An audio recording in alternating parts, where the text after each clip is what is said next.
On my podcast with Michael, I Yes. talked about how he is a Summit boy. He loves Summit. He is never going to leave New Jersey, Summit, New Jersey. He is born and bred and stay there. You are the same thing as Michael on the flip side of the family. Born and bred, Braintree, never leaving Braintree. I heard a story. You turned down a job to work for the Red Sox and the groundskeeping crew like years and years and years ago because you didn't want to commute into Boston because you didn't want to leave Braintree.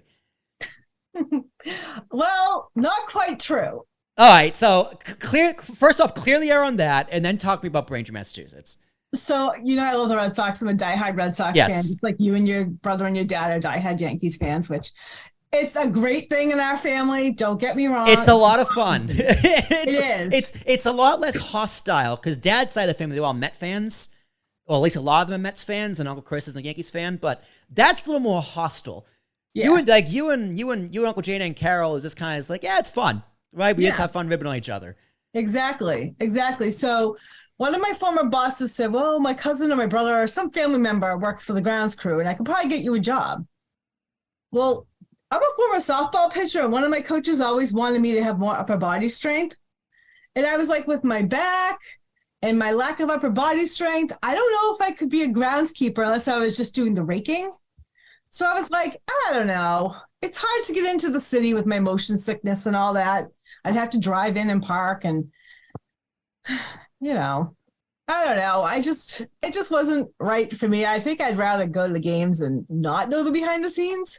I think it might ruin the experience for me, quite frankly. I don't know. You know what? That's fair. Thanks. That's fair. No, some people don't like. Some people don't want to work in show business. Just like at Disney, you like see how it's made. you can do like the Keys to the Kingdom tour, and I'm like, do I want to? Do I want to know what goes on behind the scenes? Do I want to? I know there's like certain things there. I don't want to ruin it for anybody who's a Disney fan. Like, there's certain things like I'm like that would be kind of cool to see, but like I don't want to go on a ride with all the lights on. I'm like that would ruin the whole experience. Yeah, well, it's kind of saying people like to assume that I would love a job in WWE. Like, I bet you would love to be on the road and do this, that, and the other. I'm like, no, actually, not interested. I'm happy being a fan. Actually, someone a few years ago, it was probably November or December, maybe January 2020, that someone from on LinkedIn reached out to me. It was like, hey, we have a position open at WWE. Like, would you be interested? And I was like, ooh.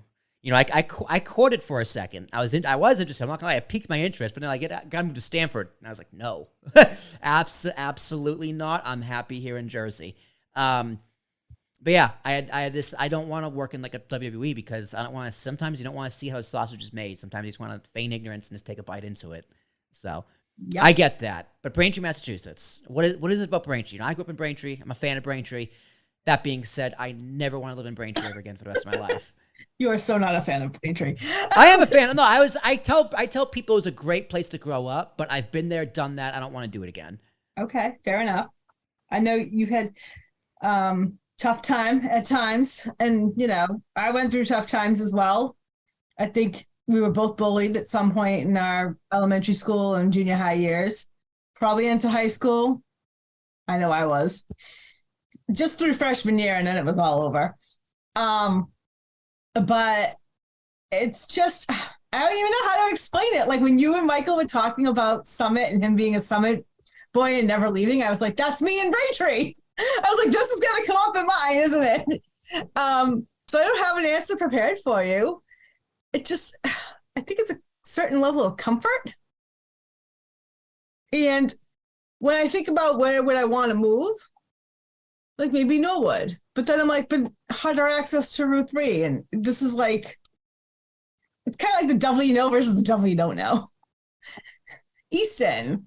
I want to go down to like Hanover, Norwell. Like, I'm like, this just works, especially for work.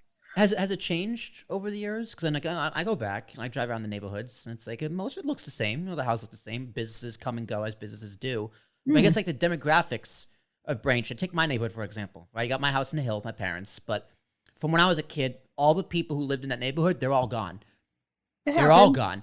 That happens, yeah. But I mean, but it's kind of like the weird cycle, right? Because the people who moved in were just like the people who left, young families with little kids, because the school was right there. Mm-hmm. So I guess the demographics of Braintree is kind of, is it very cyclical like that, or is it kind of, does it change Well, it's interesting because now I'm thinking back to my neighborhood growing up, and there were 35 houses in my neighborhood, and I'd say a dozen of them, 12 to 15 families are still there. Like some of the kids, like who are my age or a little bit younger or a little bit older, may have moved out, but the parents are still there. And I'm like, oh, this is interesting.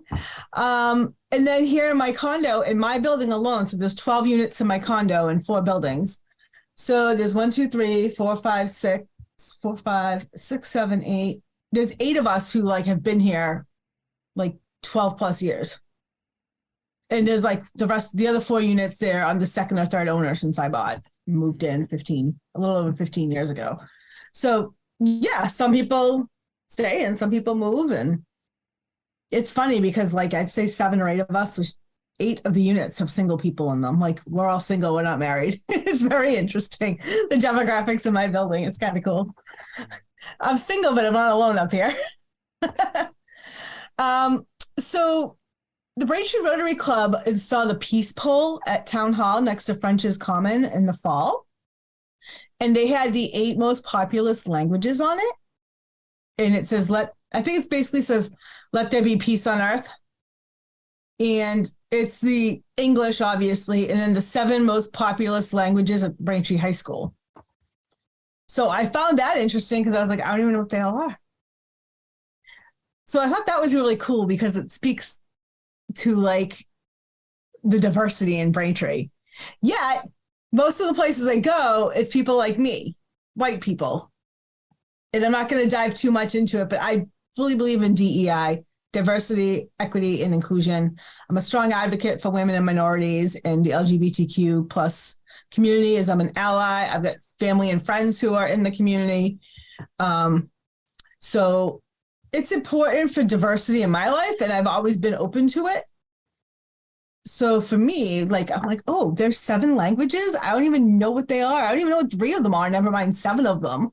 So I think that's kind of cool that we have that melting pot, quote unquote. And we talk about this sometimes with our team here at my company, like, where are people going? They're moving out of the city, and where are they going? They're coming to Braintree, Milton, Quincy, places along the Red Line that they can easily get into Boston. Because now they're getting priced out of Boston, so they need to go like north, south, or west, because east is the ocean, so no one's going east.